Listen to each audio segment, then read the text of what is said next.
Capítulo 26. Estábamos todos aburridísimos oyendo las clases y esperando pacientemente que el abuelo acabara de recitar nombres rarísimos de plantas y de bichos, cuando de pronto yo miré para todos lados preguntándome alarmada: ¿dónde está Dailan Kiski? No lo veía por ningún lado, y eso que es bastante grandote para pasar inadvertido o esconderse debajo de una lechuga.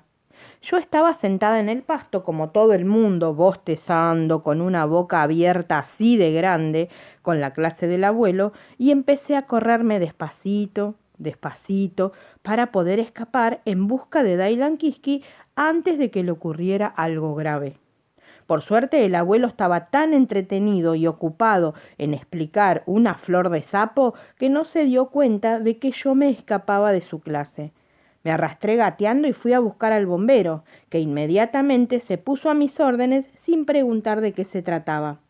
Lo llevé aparte, hasta quedar fuera del alcance de la vista del abuelo. Nos escondimos detrás de un repollo y le pregunté en secreto: ¿dónde está Dailan Kiski? No posepe, me contestó el bombero en un susurro. Seguro que el muy sinvergüenza se ha vuelto a escapar. Tenemos que encontrarlo. Y entonces el bombero me explicó muy seriamente: para encontrar un elefante que por el bosque se ha perdido, hay que tener mucha paciencia, muy buen olfato y buen oído.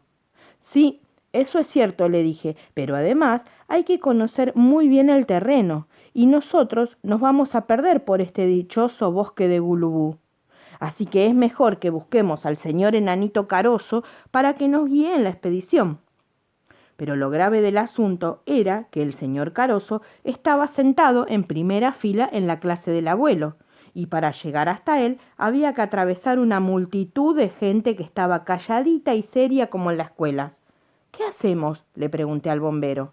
Y el bombero, luego de pensar un buen rato con el dedo en la frente y las cejas arrugadas, me contestó: para sacar al enanito de la clase del abuelo necesitamos una caña con un hilo y un anzuelo.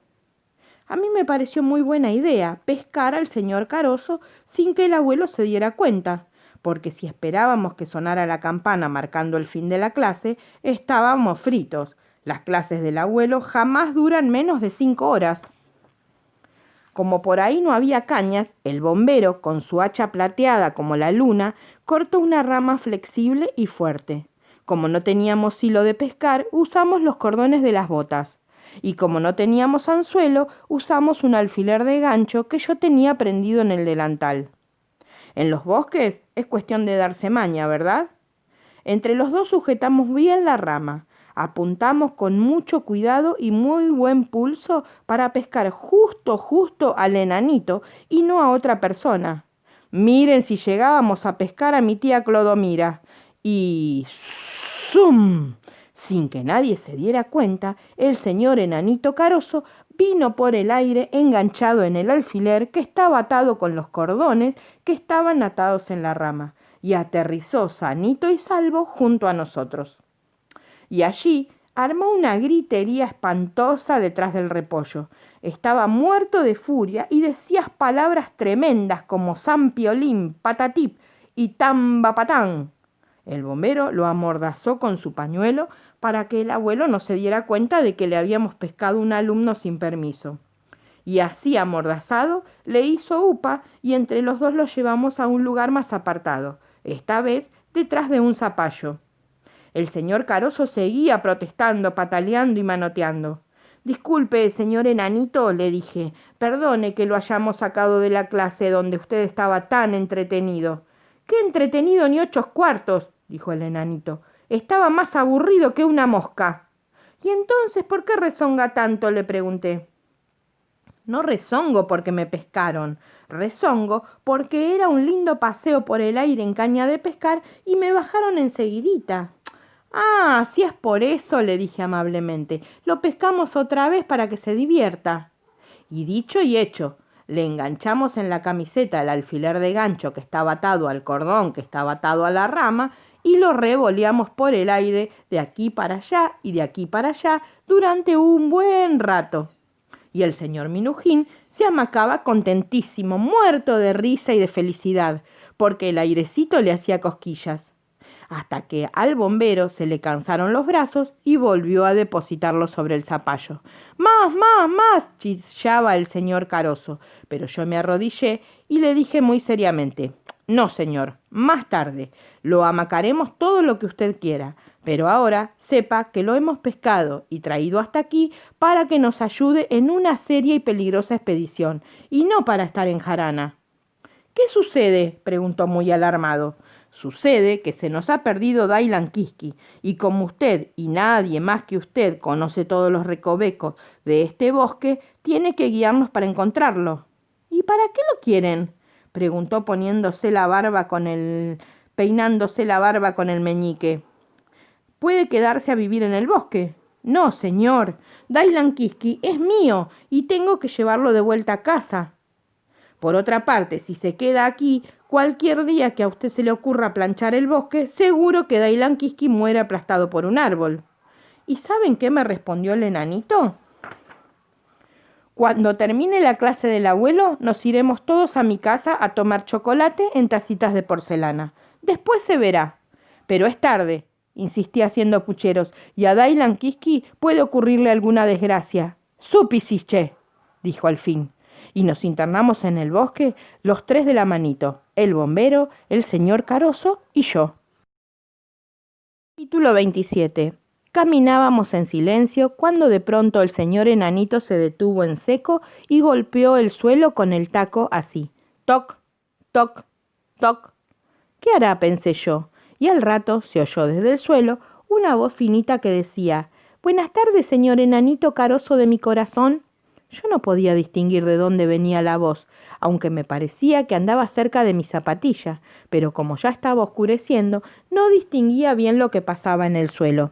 «Buenas tardes, señora Titina», contestó el enanito, y entonces, agachándome mucho, vi que la que hablaba era una hormiga que estaba asomada a la puerta de su hormiguero, a punto de barrer el umbral con una escoba muy, pero muy chiquita. Una hormiga titina muy seria y bien vestida, con anteojos y delantal. «¿Qué se le ofrece?», preguntó la hormiga. «Supisiche», le explicó el señor Caroso. «Ipi», contestó Titina.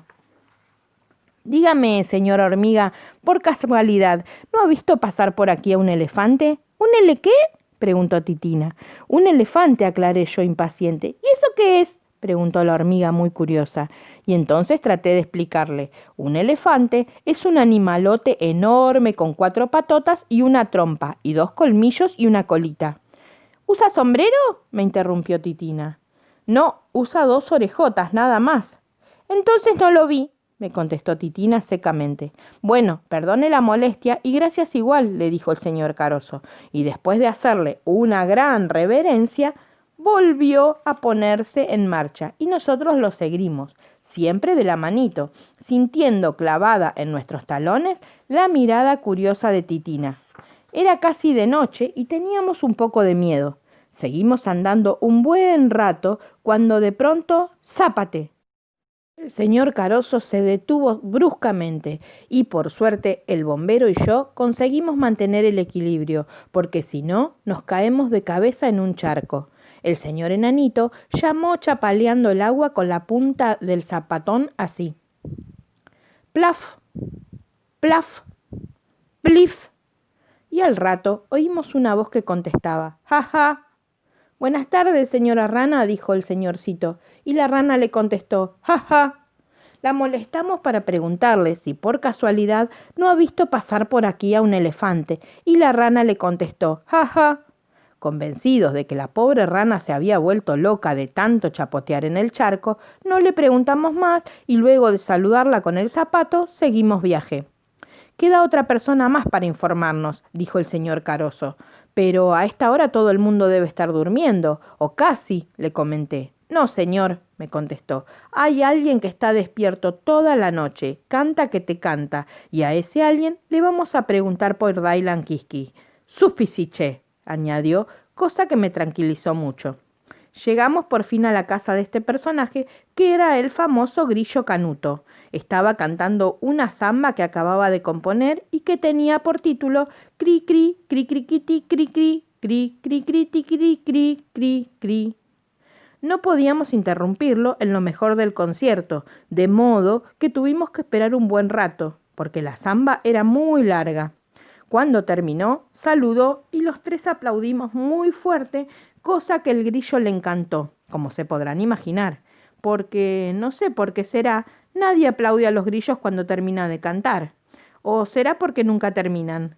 Bueno, resulta que cuando el señor enanito abrió la boca para preguntarle por Dailan Kiski, ahí nomás el grillo se puso a cansar de nuevo.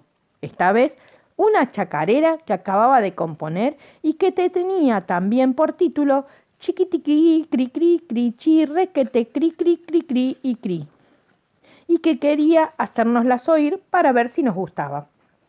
Tuvimos que escucharle atentamente toda la chacarera, que duraba como 1 hora y media. Varias veces tuve que despertar al bombero de un codazo porque se quedaba dormido sobre mi hombro y sus ronquidos tapaban la voz del grillo Canuto. No me dormí, a pesar de que el canto me daba bastante sueñito, no me dormí preocupada por Dailan Kiski, porque el tiempo pasaba y seguíamos sin encontrarlo. Por fin el grillo terminó su chacarera, saludó y entonces, sin perder tiempo, el señor Caroso le preguntó si no había visto pasar a un elefante. Sí, claro que lo vi, contestó el grillo Canuto, y además me peleé con él. Le di tantas trompadas que, bueno, cosa que me hizo pensar que el grillo era bastante mentiroso. ¿Por qué se peleó?, le pregunté muerta de curiosidad. Porque casi me pisa, contestó Canuto, pero yo le di como 1000 trompadas. ¿Y quién ganó?, le pregunté, nada más para ver hasta dónde seguía mintiendo. Yo, por supuesto, me contestó el grillo. Lo felicito, le dije, por no llevarle la contra. ¿Y ahora no sabe dónde estará ese elefante? Debe estar en el hospital, me contestó el mentiroso. En todo caso, pregúntele a la mariposa Lolita, porque se fue con ella. Bueno, buenas noches, señor Canuto, y gracias por el concierto, le dijimos, y nos pusimos en marcha otra vez, en busca de esa mariposa Lolita que por lo visto se había hecho amiga de Dailan Kiski. Anduvimos a los tropezones muertos de sueño hasta llegar a un lugar que, según el señor Caroso, era la casa de las mariposas. Nosotros no veíamos nada más que un poco de aire azul entre los árboles, pero él sostenía que era la casa de las mariposas. El señor Caroso se puso a chasquear los dedos y a llamarlas una por su nombre, pero las mariposas no aparecieron. ¿Dónde se habrán metido?, preguntaba el señor Caroso. Hay como 3453 y no ha quedado ni una sola para cuidar la casa. Y de pronto escuchamos, un poquito más lejos, un murmullo que parecía el viento cuando se pone a afinar entre las hojas, pero escuchando con más atención, distinguimos claramente que eran risitas, carcajaditas y sonrisitas de mariposas. Sí, de mariposas y de nadie más, porque ni los gatos, ni las jirafas, ni las chicharras se ríen así. Corrimos los tres de la mano hacia el lugar de donde venían las vocecitas y allí, en una esquina del bosque de Gulubú, iluminada especialmente por una estrella que se había descolgado del cielo, ¿qué creen que vimos? Imagínense.